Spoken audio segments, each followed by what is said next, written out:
Welcome back to the Black Table here on the Black Star Network.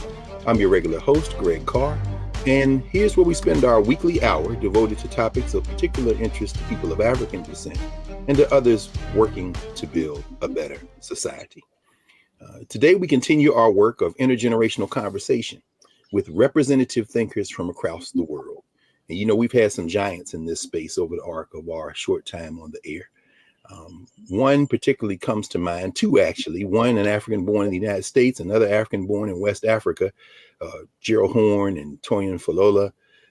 We have a brother who is, in the words of one of his great teachers, James Turner, is really at the center of his generation, which is my generation, our generation of thinkers and workers in the struggle to build a better world. And that's none other than Baba Kwasi Kanadu. Kwasi Kanadu, Dr. Kanadu, is a number of things. He is a healer. He's a scholar. He's a publisher.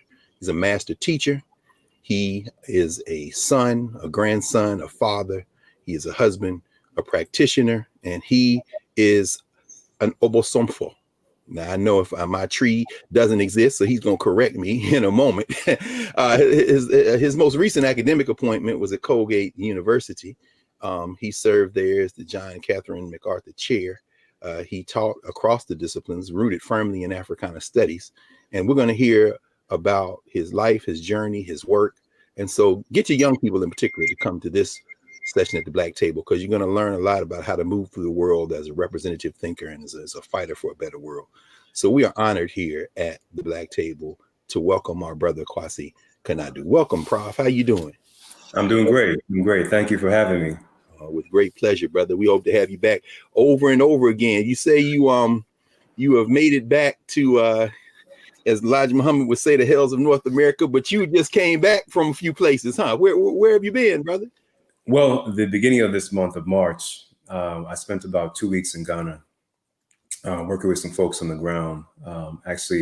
Some great people who were working with young people, both young men and women, through the auspices of sports, in particular U.S. football.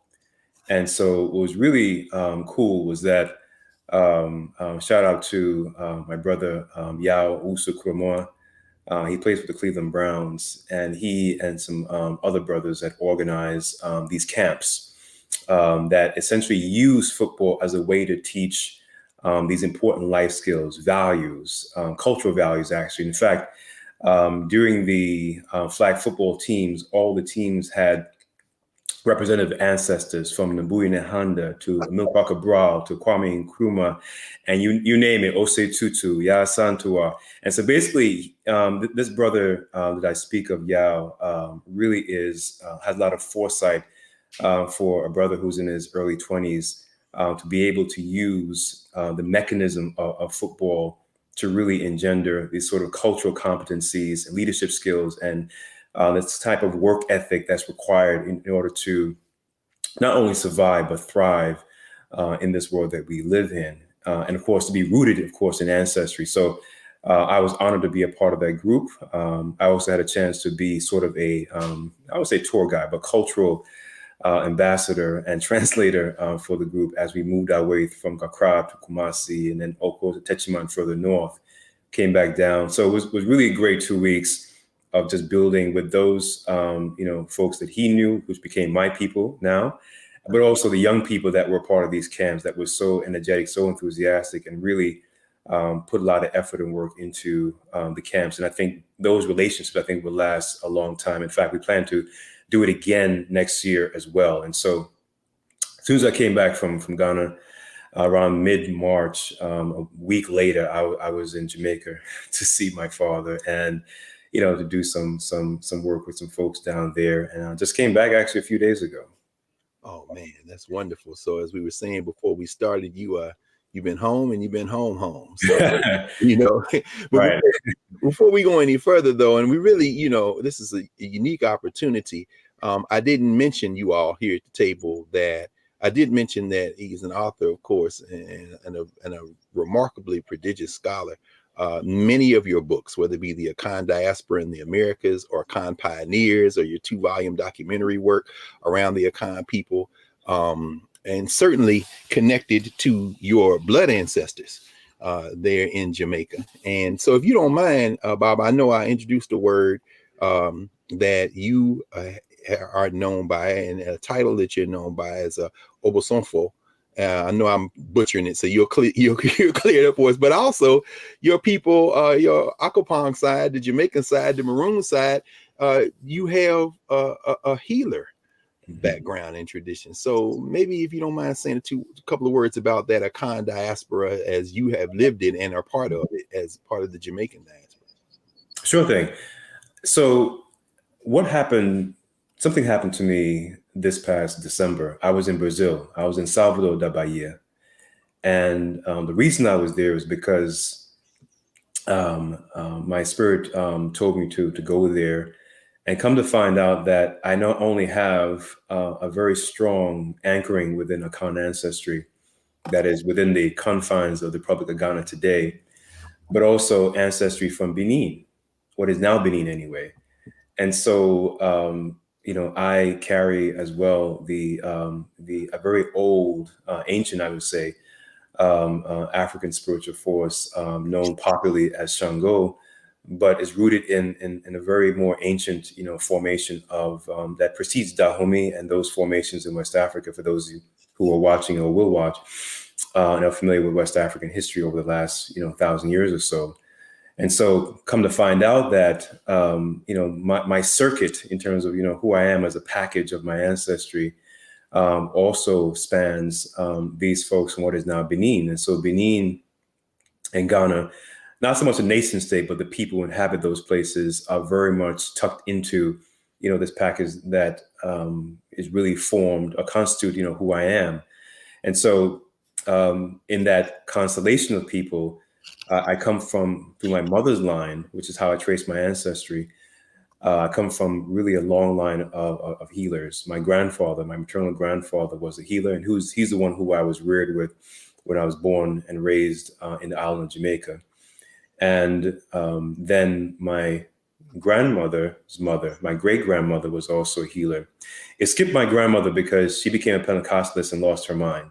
And so then my great grandmother was also a healer, and her mother was a healer, and her mother is the one that I've come to know as Ajwa Kunadu, and that's how I get my name. Yes.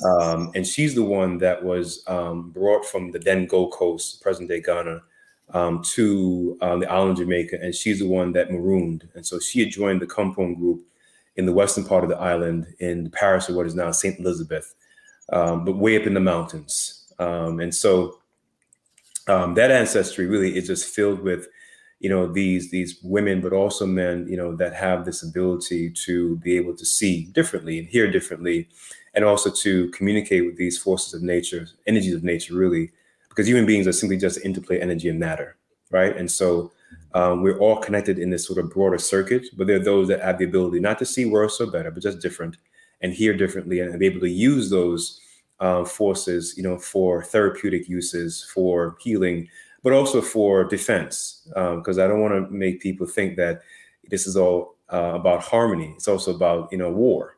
And so many of my Maroon ancestors use those spiritual forces, weaponize them, in fact, against British, French, and other European empire seekers and colonists during the 17th, 18th, 19th century. But even after, that period, those energies and that work, that healing work continued, on the island. And of course, it found its way into me. And so I embraced that from a very young age. In fact, I was I would say arrogant, but I thought children my age when I was 6 and 7 years old were too childish. Because what I found fascinating was hanging out with my grandfather, right? So, and my grandfather was the one that taught me all these rituals, that would show me how to do this and that, that would tell me Nancy stories by the open fireplace at night, eating roast corn over the fire. One of my most fondest set of memories, that would give us these medicinal baths, keep away, negative, evil spirits periodically for my brother and I. And so, and many much more that my grandfather shared with me. And it's interesting that he passed away only months after I came to the United States with my mother. And when he passed away, I think I was probably one of the first persons he came to visit in my dream. He came to me. And so I knew my grandfather was always with me and will be always with me. And it's only he, because, I speak to him, in my dreams. And he tells me that he's simply representative for all the other people that are behind him, from Benin and from Ghana. And so he's a spokesperson, for them. Yes. And so that engagement continues because, again, spiritual culture and the material world are tightly braided. They can't be disentangled as if you would disentangle a quilt. And that reality to me is one of the most important contributions that the African world has to offer this world. Is how tightly woven and bounded these aspects of human life are. And when you take that holistic view, that's when you begin to start living life. This is so insightful, brother, because your work, your public facing work, is so deeply rooted in ancestors, and also in carrying that into the living present, into the present we experience here. When we come back, we're going to look at some of your work. That as you were talking, and even as you opened up with how you spent the last few weeks, it was coursing through my mind, how were you integrating football in West Africa? And then when you said it was ancestors, it's almost like you gave us a little libation there at the beginning. But I said, man, he called these I want to say Ashe. But when we come back after the break, if you don't mind, let's talk a little bit about your journey as a man, how you emptied all of this into these spaces and ultimately are really overflowing the boundaries of the Western Academy, and really showing us and helping us have find roadmaps to connecting intellectual work to the type of deeply spiritual practices that we need to sustain ourselves and to thrive as a people. We'll be back in a moment here at the Black Table with our brother Kwasi Kanadu, Dr. Kanadu, and we will be back in a moment. See you in a second.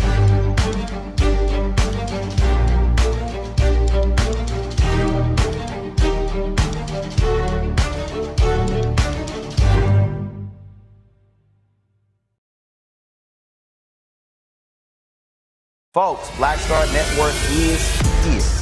Hold no punches. I'm real revolutionary right now. Support this man, Black Media. He makes sure that our stories are told. Thank you for being the voice of Black America, Roland. Stay black. I love y'all. All momentum we have now, we have to keep this going. The video looks phenomenal. See, this difference between Black Star Network and Black-owned media and something like CNN. You can't be Black-owned media and be scared. It's time to be smart. Bring your eyeballs home. You dig?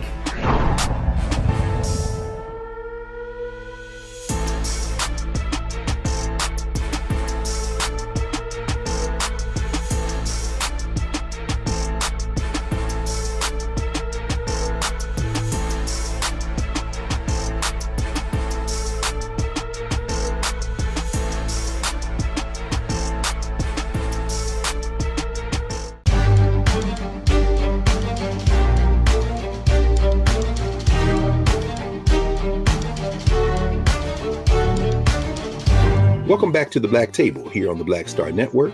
I'm your regular host, Greg Carr, joined today by Dr. Kwasi Kanadu. When we left, Professor Kanadu, you were describing this connection. And of course, it's very popular these days with the Woman King coming out. Folk think they know something about the Fawn or Dahomey, but to have a connection with Shango and to have that line, brother, and to be led by the Spirit. One of the reasons we wanted to have you on in this initial conversation was to highlight your two most recent books, a book of primary sources, which is remarkable, Africa's Gold Coast through Portuguese sources, 1469 to 1680, and the book Many Black Women of This Fortress. Of course, there's Adwa there as well, right? Garcia, Monica, and Adwa, three enslaved women of the Portugal's African Empire.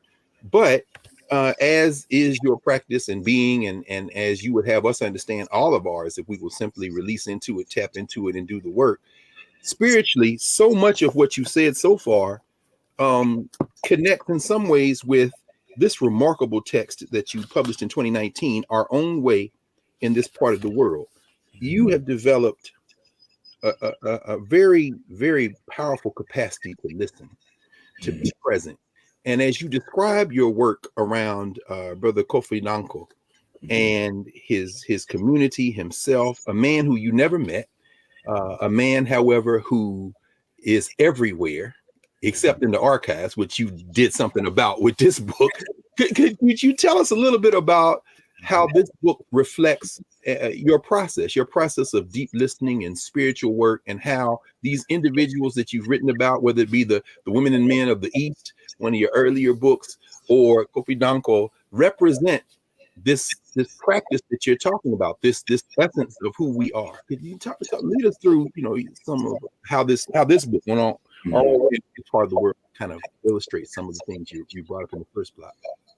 Sure thing. In fact, I think the statute of limitation for the graduate school work has expired. So I can say this is that since graduate school work, first at Cornell, then at Howard, I have always used that space and the resources available in those spaces, to really further my and deepen my connection with my ancestry. And so essentially I've been fronting all these years, pretending to be, an academic, yes, when in fact, I'm just crazy deepening and furthering my connection with my ancestry through the work that I do. And so in many ways, I met Kofi Danko through my ancestry, and it happened this way. It was 2000 or 2001, where I was still a graduate student at Howard University, and I, didn't have a topic for dissertation, but I knew I wanted to do something around healing and medicine, and I had a dream where I'm walking on this path that essentially is a clear path, a very clear day. No one is around, and there's a rock, a smooth rock to my left as I'm walking around this path.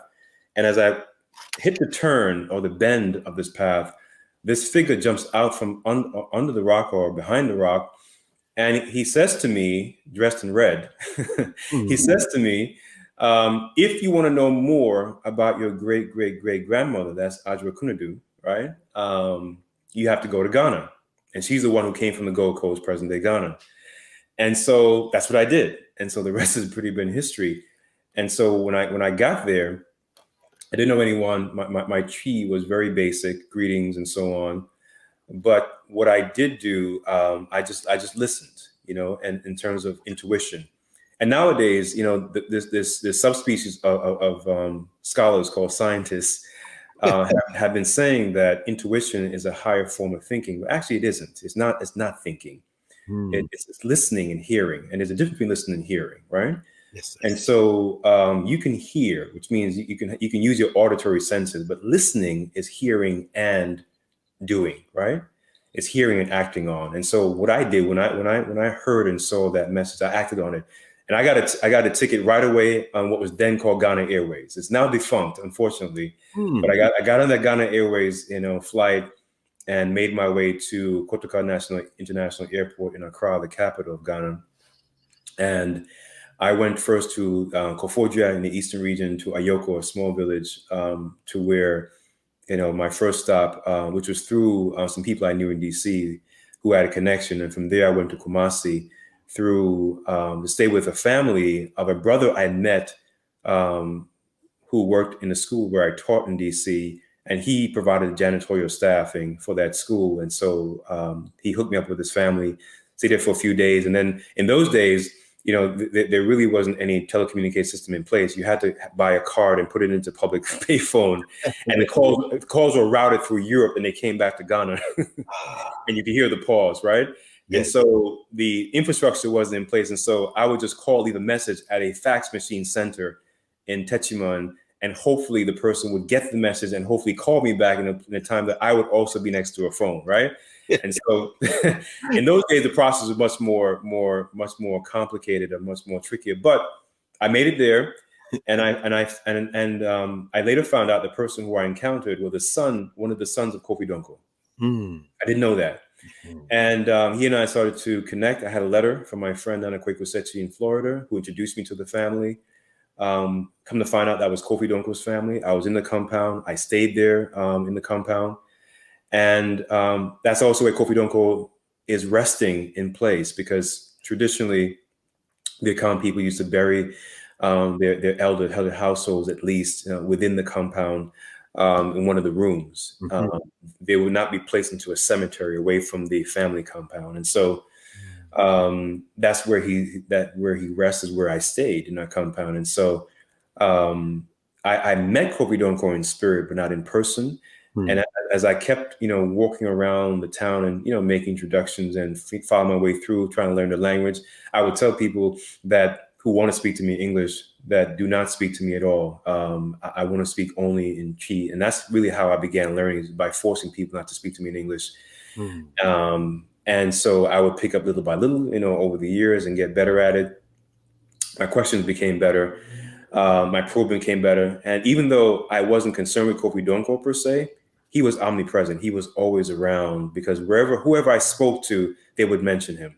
And so ultimately, to make the short story shorter, over 10 years of doing this work in Ghana and having maybe 3 or 4 books published, the time was right for me to start writing that book. And so I started writing the book for Kofi Donko in 2017. This is after about 15 years of just deep digging and research and, sort of suturing together these fragments, that I found along the way. So you asked a question about methods, and my methods is driven by intuition. I don't have a research plan that's 20 pages long. I don't have a detailed, sort of outline about what it is I want to accomplish and, what are my delimitations and variables. All that stuff is really in my head and in my body. And so the way that I proceed is that I have a certain kind of sense about a problem or an unresolved question.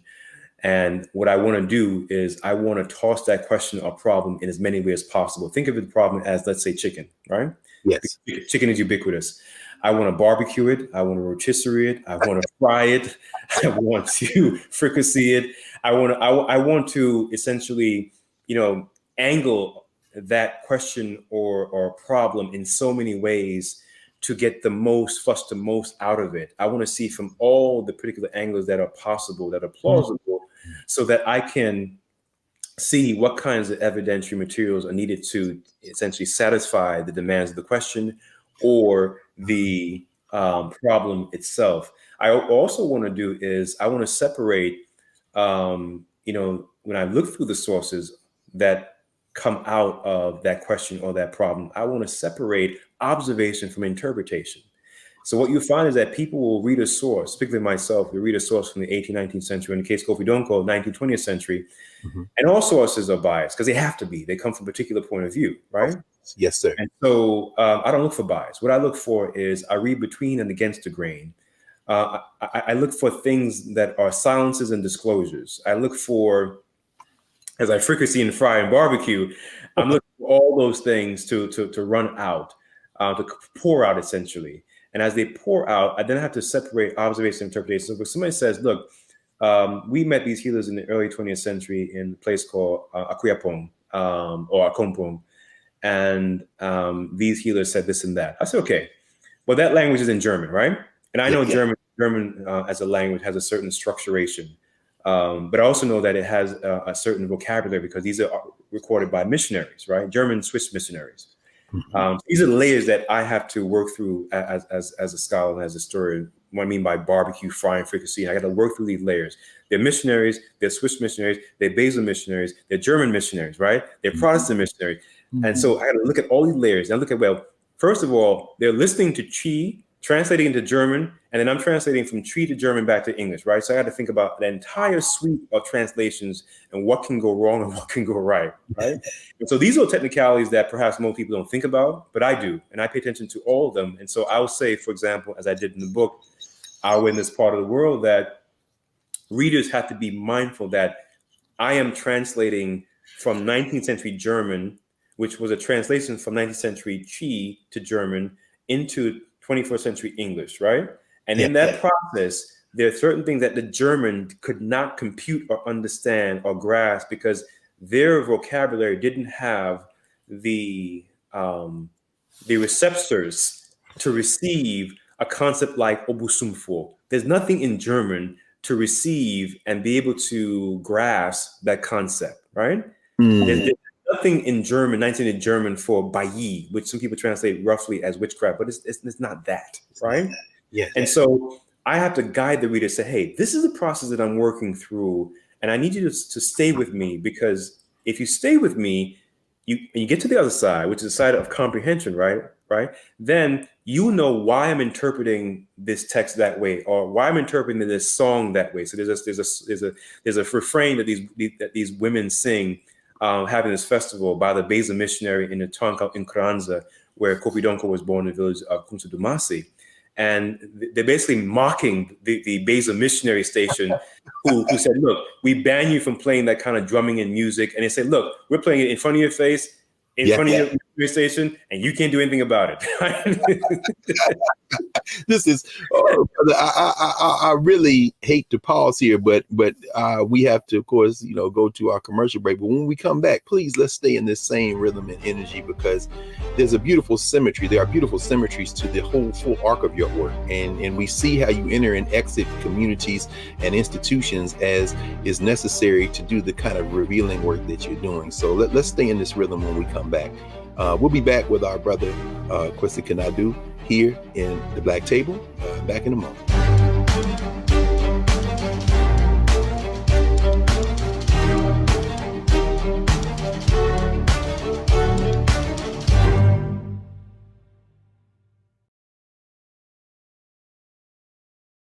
When you talk about blackness and what happens in black culture, we're about covering these things that matter to us, speaking to our issues and concerns. This is a genuine people-powered movement. There's a lot of stuff that we're not getting. You get it, and you spread the word. We wish to plead our own cause. Too long have others spoken for us. We cannot tell our own story if we can't pay for it. This is about covering us. Invest in black-owned media. Your dollars matter. We don't have to keep asking them to cover our stuff. So please support us in what we do, folks. We want to hit 2,000 people, $50 this month, raise $100,000. We're behind 100,000, so we want to hit that. Y'all money makes this possible. Checks and money orders go to P.O. Box 57196, Washington, D.C. 20037-0196. The Cash App is $RM Unfiltered. PayPal is R Martin Unfiltered. Venmo is RM Unfiltered. Zelle is roland@rolandsmartin.com.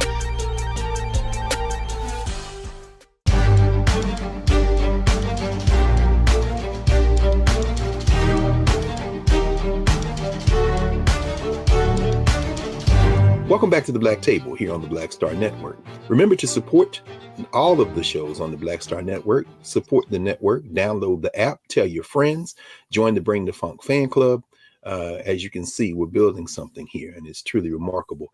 Prof, when we left, you really were helping us by demonstrating. In fact, in Many Black Women of This Fortress, you enter the archive and you reveal who these three sisters are, these representative sisters in the 15th and 16th centuries, these Africans who are caught up in the process of expansion, European expansion, and they resist, but that resistance is in the archive and isn't in the archive. And even as you've given us this major source of archival texts in Africa's Gold Coast through Portuguese sources, many of which never appeared in English, you are reminding us in the second block there, you reminded us that this is just a point of departure and that you have to listen. And the Egyptians, as we know, made that distinction between listening and hearing. And so when you talk about silences and disclosures and how you listen, you came to the academy with a developed capacity for that, right? I mean, because of your apprenticeships, right? I mean, your first book, Indigenous Medicine and Knowledge in African Society, that comes right out of those apprenticeships you served, right? And then it's interesting as you listen for ways in which African people have attempted to do the same, even when they didn't have the type perhaps of background, which is why when you wrote A View from the East, it was so important to have a memory kept moment where you inscribe the memory of those who were looking for those kind of things as well and their impact. I wonder if you have any thoughts or any comments on how you have used these institutions, not only to listen, but to act, as you say, to hear, to move through the world in action. And how has that trajectory shifted over the years? I mean, I'm sure it's not accidental that book on the East, which Syracuse University Press published is now published by your own diasporic African press, as is Transatlantic Africa, your history of the last several centuries of African people's movements through the world, which starts with Oxford University Press and then in an expanded edition, Diasporic Africa Press. Is there, I mean, are you spirit-led to kind of ground now in these Black institutions like the ones you've chronicled and inscribed? And how does spirit help guide your research projects and your work? Well, that's a great question, and I'm going to disappoint you because the answer is pretty simple. You said it. That's what it is. In that, I'm driven by intuition. Now, sometimes, there are a few occasions where I don't listen. Oh, really? Yeah, there are. And guess what? My particularly my grandfather, who I've described, I call him for this purpose, not a Yao. He's born on Thursday. But my grandfather, he remind me that he'll tell me, for example, that don't ask questions you already know the answers to. So sometimes they'll admonish me, but I know they always have my back. I'll tell you something else. Then I'll circle back to, the sort of question. Take your time, brother. This is what we wanted from you. Once I lay out, I was in Benin in 2005, and again, I didn't realize why I was there. But I was in Benin in 2005, but it felt like home. And, I was in Cotonou, the capital. I was in Abomey, Porto-Novo, and a few other places. But while in Cotonou, I was staying in the residence where I was in. Actually, I was leading a group of students. I was lead faculty for a group of students. We spent 2 weeks in Benin, 2 weeks in Ghana. One of the best dual trips I've done before. And I've done several of them, study abroad, but this one was really cool. Nonetheless, I'm sleeping, in the residence where we stayed in Cotonou, and I had a dream, a particular night. And when I woke up, I wrote the dream down. The dream went something like this. Several ancestors came to me. It was a group of them, actually, which I had not seen before. Usually it's an old man or a woman or both. But this time it was a group of them. And they came to me and said, "We really like what you're doing, but you have to do more." Wow. They said, "You have to teach the world about African spirituality and culture." Then they left. And so that's 2005. That's 2005, right? Yeah, right. Hey, y'all, listen, you all go to kwasikanadu.info. Yeah. See the dozens of articles, a dozen books, own published company. They told you in 2005. 2005. And so that was a year after I finished up at Howard. That was a year after, 2 years before the medicine book came out. Yeah. And so that's what my life's work has been about. It's definitely the arc of my life work is definitely about, the thriving of African people in the world, right? Yeah. And that we don't have to cannibalize each other. We all can eat. And indeed, to do that, my argument to us and to them is that our power base, our nuclear weapon, without the corrosive side effects, is our spiritual culture, because it is the analog to the digital, disaster that we live in.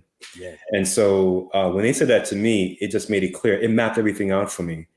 And I knew that's why I had to be there in Benin 2005, right? I haven't met the Hogun, like the head leader of the Vodun for the entire nation. As you know, Benin has Vodun and Catholicism as national religions for Catholicism and national spiritual systems for Vodun. Yeah. And so I met the head Hogun in Cotonou, and he gave me a talisman, in fact, and he was very generous to me.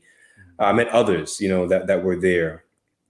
And so it really, really was a form of homecoming, but I didn't realize the magnitude of it until I started actually doing more of that kind of work. So every project I've done has been the first of its kind. And I'm not boasting or bragging. It's just no. Can I interject here? Just yes. No. Your book on the East, and we are both children of the Pan-African nationalist movement. And for those who this is just the opening of the way. We looking forward to having you back a number of times. When you mentioned the brother who was at the school you were working at, who had the connection in Ghana, of course, that is a way open, and and you all mark this now, Council of Independent Black Institutions. We're going to talk about those African-centered schools in a minute. So there's footnotes to everything we've been in this conversation. But when there's a generosity, not only your spirit, but in the way that you inscribe. And when you tell the story of the East, it is absolutely, as James Turner says in the introduction, and in this, as our brother and your brother Scott Brown in particular is in just the second edition, there's a generosity of spirit in helping bring to the world the story of this living community of folk who are about building community and sustaining community and protecting community. I mean, is that, that generosity that you exhibit, including the fact that your ancestors have your back, clearly. We're not going to let you out here. It reminds me of, again, I mentioned Gerald Horne. Yeah. Calls it ruthless synthesizing when he archive and just consumes that. But in many ways, you remind me generationally of one of the great elders, of course, Toyin Falola, as we talk about, guided by this spirit, man, this sustaining thing. I mean, is that what led you in those first couple of projects, the medicinal piece, and then the East, and such a powerful institution? Can you say a few words about those first couple of books and how this kind of exhibits what you've been talking about? Sure thing. Well, the medicine book came out of my dissertation. Did some more work afterwards, but that came out of the dissertation work. And that, again, was firmly ancestral, because the first healer and the foremost healer in my heart, in my spirit, is my grandfather. And so he's all over that book. I first came to learn about medicines and about plant life. In fact, the sort of, street language for healers in Jamaica, they call them bush doctor. because they live in plants, and so did my great grandmother and her mother and their mother and so on and so forth, lived in plants. And that's really where the power is. The power is in actually in medicines. And so that book definitely was my grandfather's all over that. And then, of course, the East, that was very much, part of, my time with another elder who's now an ancestor, Dr. James Turner. He was like another father to me. But guess what? He had that same effect on thousands of people. Yes. And as I said, one of his, tribute panels that we did for him, I don't know how he did that. Made people feel as if he was their father without ever taking away time and effort from his own biological children, right? Yes. How he could be a father for thousands and do so for his own. To me, that seemed to be, sort of the impossibilities of impossibilities. We got one more break, and when we come back, we're going to continue this conversation. So we're going to take our final break here at the Black Star Network on the Black Table with Dr. Kwesi Kanadu. This is his first moment at the table, but we are going to claim for the elders and ancestors, and it won't be his last. We're going to have a conversation, as you see. We'll be back in a moment with our final session segment here at the Black Table for this session. Back in a moment.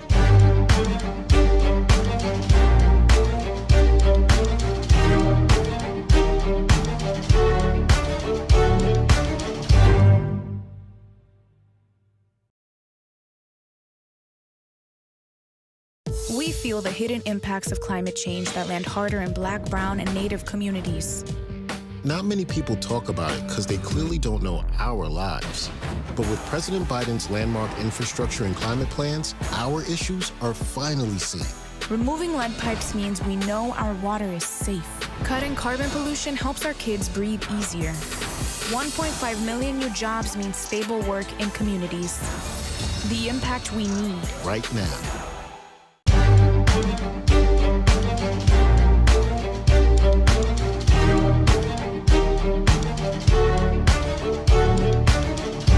Welcome back to the Black Table here on the Black Star Network. I'm your regular host, Greg Carr, and please support the network, support all the shows. Join the Bring the Funk fan club. Download the app. Tell your friends. We're on many platforms and about to be on many more, so stay tuned. We're going to finish up this section with our brother, Dr. Kwesi Kanadu. When we left, you really helped frame. In fact, you framed why this intellectual work is done. It's done for us in these recent texts. And there's so many things. By the way, I just pulled a few of the ones, Diasporic African Press. I hope you'll say a word about that. This is that book, of course, on James Turner, Discourse on Africana Studies that you published with the press that you started. You had a number of projects in the works. And I'm wondering if you could say something about how you work kind of simultaneously. I know Empires of Gold is coming out, History of African Diasporas, People's History of Jamaica, the Transatlantic Slaving Diet. Those who don't look at the world the way that you look at it would say, this man is a remarkably prolific scholar. But it seems almost as if this work is just like as a consequence of the real work that you came into this. Can you talk a little bit about even these future projects and how they connect to what you've done today? Sure thing. It seems like you've been tapping the recipe. Oh no, brother.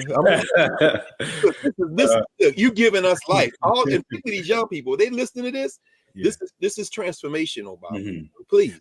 Well, definitely. Well, what folks, that are viewing, that will view this, may not appreciate or recognize is that I spend even more time and energy, on being a father.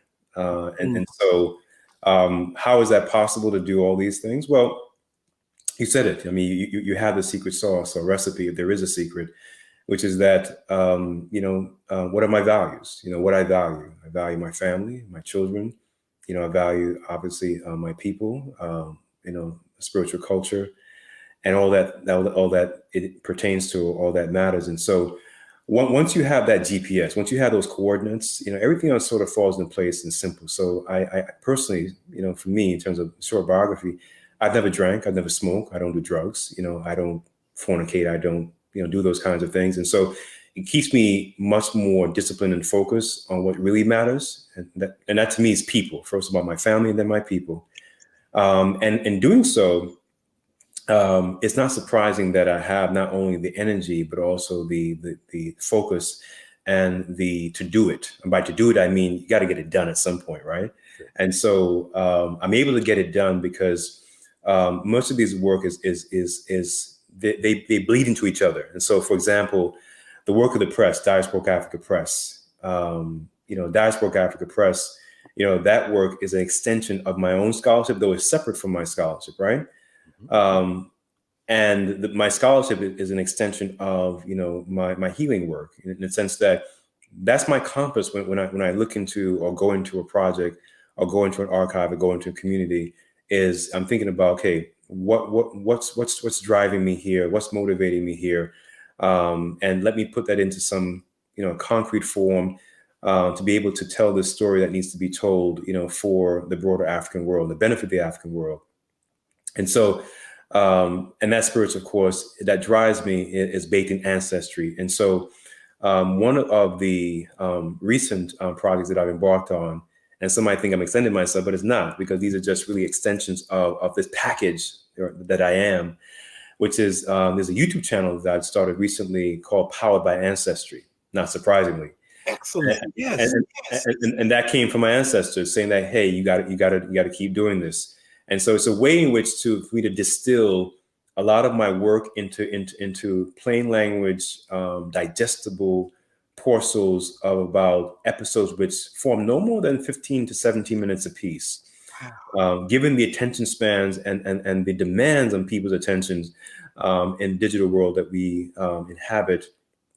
And so Powered by Ancestry, the reception so far has been pretty good. I'm not focused on numbers per se. I'm focused on whoever checks it in, and that's who I'm feeding. And if they feel inclined, they can share with others, and then they too will be fed. So the positive feedback so far has been great, but I don't do it for that. I'm doing it for Ancestry. And so Powered by Ancestry has really been another outgrowth of the publishing, of the healing work, of the scholarship, where I can put those all together and put them in one place that is accessible, that is distilled, and that people can come to and tap anytime, for whatever their needs may be, that channel may fill. And then in terms of new projects, you mentioned Empires of Gold. That book is finished. It was finished actually in November. I finished writing it. That's the next big book. And this may sound, for those that know my work, hyperbolic, but that's probably my best book so far. Really? Yeah. Here, brother. That's a hell of a. It's heavy. In fact, in Tree you say emudu is deep. That one is probably my best work so far. But guess what? I haven't crest yet. No question. Oh well, no. There is no crest. I haven't crest yet. Not in this so far, and really, I thought about it within myself. I said, I thought Our Way in This Part of the World was the best one, and it is that I've done so far, because it was so much. 15 years going into that one, and not to say that others have been shortchanged, because they haven't been, but This one, different purposes. Many Black women are this fortress, as I told you before we started. Yeah, so powerful because you're bringing these sisters to life as representative figures. I mean, it's really pushing back. We talked to Howard French a few months ago, and with Born in Blackness.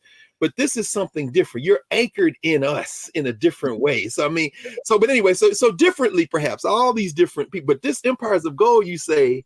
It's a hit different on this side. That one, and of course, the book on the Black women that you had in your hand a moment ago. Yes. That one, I didn't plan that one, but the sister Graça, I only know her Portuguese name, which I think it means beloved one or anointed one. Graça, she was talking to me. I came upon her inquisitional file, and it's a difficult, hand. It's Gothic hand that's written in. And it's short, really. It's about 20, 25 folios. But she was speaking to me, and I had to do it. And so I kept on working, and it was difficult. It was tough. But as I'm working through it, then I came upon Monica's file. This is sort of the order of sequence. Yes. And then Ajua's one was in passing. Actually, all I know of Ajua is a name. It has a name in passing. But that one's about method, which is to say, hey, you lazy scholars or people who pretend to be scholars that claim that the sources aren't there, we have to fabulate or make things up. No, you don't have to make things up. You need to know how to do this kind of work, and I'm going to show you how. No question. And I say this with all humility, right? Right. And guess what? Brother Greg? Yes, sir. Scholars don't do that. They don't publish their work. They keep it to themselves and hoard it. Yes. I'm saying, look, you can check me if you think, if you have questions about what I do and how I do it. In fact, I'm going to feed you because I know you don't read these sources. I know you don't do this kind of work, but I'm going to feed you and students who would need this nourishment. I'm going to put it out to say, hey, if you want to test me, if you want to check me, if you want to challenge me on how I do what I do, here you go. Here you go. Right? Here you go. Here's a gift for you. But more importantly, that those sources to me are crucial because the Portuguese are the first European empire that had the most sustained contact in Western Africa up until the 17th century. And yet there was nothing on the former Gold Coast or Mina Coast about them available in English. Yes, there were some scattered things here and there, but nothing of this magnitude. Not only changed the entire history of what we thought about this sort of so-called early modern period of the Gold Coast, but also Portugal and the empire, because these are intertwined history. In other words, I remember a student asking me in my modern African history class, why do we have to tell the story of Africa with the Europeans? I said, well, they're part of the story. You can't leave them out, and so they're part of the story. And so whoever the actors are, they have to be part of the story. Whatever your disdain may be, for their acts and their intent, they're part of the story. Yes. And what I'm saying, in other words, is that the story of Portugal and its empire is recasted now, right? Yeah. In many ways that Empires of Gold does that job. And Empires of Gold, takes its sources from about 16 countries. Archives. It takes it, so it spans really. It's African history and world history married. Yes.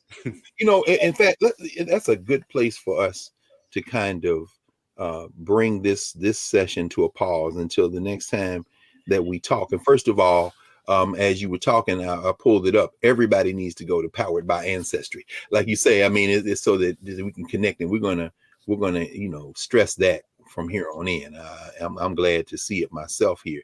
Finding your people. It looks like he just posted. That's the latest one, so we gotta do that. But in terms, as we know, Chancellor Williams, of course, said all this work has to be done by teams. Mm-hmm. And given the fact that even in your relative youth to date, all the languages, all the travel, all the connecting, all the ability to translate through layers and then bring people into conversation with each other, ancestors, those right now, and then speaking to the future. How important is it, particularly as I think about young people looking at this, how important is it for us to build community in work like this, because you're absolutely right, man. The West, it's all about getting out there first and hiding it from everybody until and so it as what is it? Ikwe Armah may say in 2000 season, that's spring water flowing to the desert, brother. What right.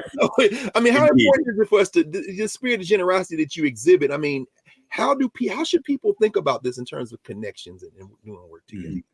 Well, it goes back to a saying that I mentioned a moment ago, which I firmly hold dear, which is that we don't have to cannibalize each other, right? We peoples of African ancestry, for lack of a better phrasing or term, certainly have our intra-African, challenges, but we also have a lot of beauty and gifts and connections that need to be played up to say that, we don't need to cannibalize each other, that we can all eat.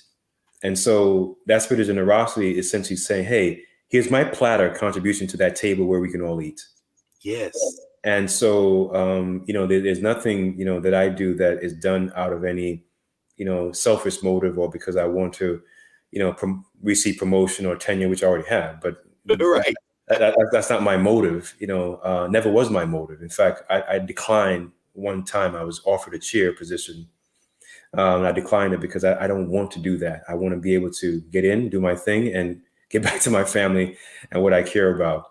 Yes. And so the sort of generosity spirit that you refer to me, that is the motive force. But the generosity also has to be also protective, right, of itself. Yes, sir. Because it can be abused, it can be taken advantage of, it can be misused, and so it has to be always generous, but also guarded against those forces that would want to either use it for its own purposes or make it into something that it's not. And so, to me, that is the message for young people, including my daughters who are 12 and 14. Is that the key to life is staying who you are, but you can't stay who you are if you don't know who you are. Yes. In other words, you can't stay on a balance beam if you don't know how to balance. And that balancing act is between this, physical material world and the spiritual one, right? And this is what I'll close it on my part if it's time to close, is that, the vehicle is our physical human body, blood, plasma, brain, etc., mind. That's the vehicle. The spirit is the driver of that vehicle. And the GPS is the ancestry, because they came before us and they know where we're going, because they know the roads because they built it. Yes. I think I'm going to say less and let that resonate. That, as the Egyptians would say, Medu Nefer. That's good speech. There, brother. So listen, we can't thank you enough for joining us in this inaugural motion, and we hope you'll come back soon. We want to get you more time with you. Even though it's a finite resource, I guess, and maybe it's not a finite resource as we know. So I say, well, not for me. Anytime that I'll be, honored to come back, you let me know. Definitely will. I make time for those I care about. So same here, brother. We love you, brother, and love you too, man. Yes, sir. So y'all go to Kwasi, KWASI, Kanadu, KONADU.info. You'll see the information there. Please go to Powered by Ancestry and get this knowledge, because that's what I'm gonna be doing. And so we'll say until next time to you, Professor Kanadu, and thank you, brother. Thank you. Appreciate it. Absolutely. We'll be back in here. Oh, you too, Bobby. You and the family, to everyone. So we'll be back here in a moment at the black table to clear the table, and we will see you in a moment after this break.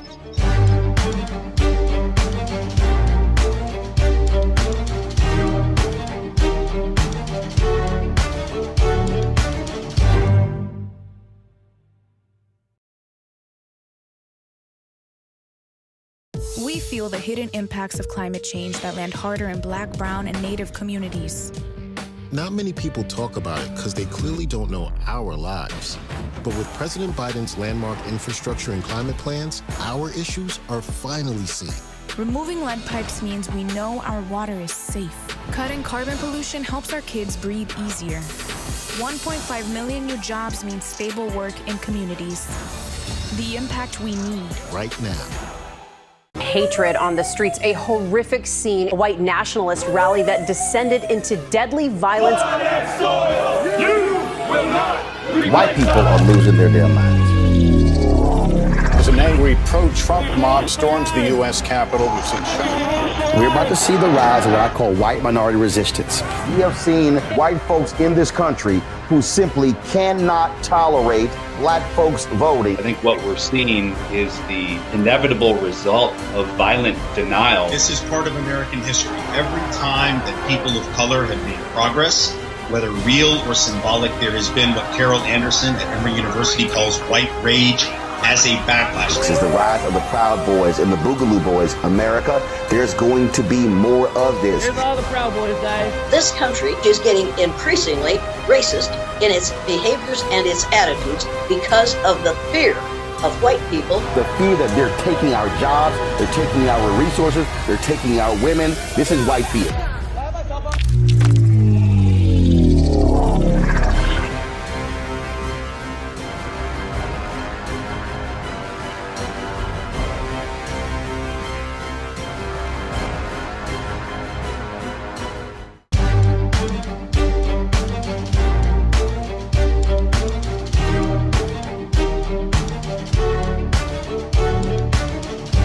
Welcome back to the Black Table here on the Black Star Network. We've spent our hour with a powerful brother, scholar, healer, son, husband, father, a real master teacher, institution builder, publisher, who is modeling the way that we can move through the world, powered by our ancestors, Dr. Kwesi Kanadu. We'll take this moment as we clear the table to reflect on the life of a recent ancestor, someone who you may not see in the white-facing media celebrated the way that he should be celebrated and remembered. And that, of course, is a native son, an African born in Richmond, Virginia, and that is the great Randall Robinson. Randall Robinson made transition recently in St. Kitts at the age of 81, the founder of Trans-Africa Forum in 1976 and 77, at one time chief of staff for Charles Diggs of the Congressional Black Caucus, worked with Bill Clay out of Missouri. His brother Max Robinson was the first Black anchor of a major news show, ABC. You saw Max Robinson on television back in the 70s. Well, his brother Randall, like Max, graduate of Virginia Union University, started out at Norfolk State University, went to Harvard and got a law degree, but used that law degree as a weapon for the struggle of African people globally for his entire adult life. Randall Robinson, who made transition recently, is someone who we will devote a future Black Table conversation to. And as we clear the table, we are reminded that when he wrote his book, Quitting America, Randall Robinson said that I tried to love America. America never loved me, but I loved my nation in America. And that nation was the Black nation. And that nation knows no borders. So as I moved to my wife's country of birth, St. Kitts, he traveled all over the world from there, including back and forth to the United States. But he said, I am no more an African born in the United States than I am a Haitian, than I am a Nigerian, than I am an African born anywhere else. My country is my people. And he lived that way. So we wish him safe ancestral journey and ancestral protection as he will continue to speak to us. So join us next week here at the Black Table. And we are always grateful. And tell a friend, tell more than one friend, tell the nation it's time to come to the Black Star Network. See you next week.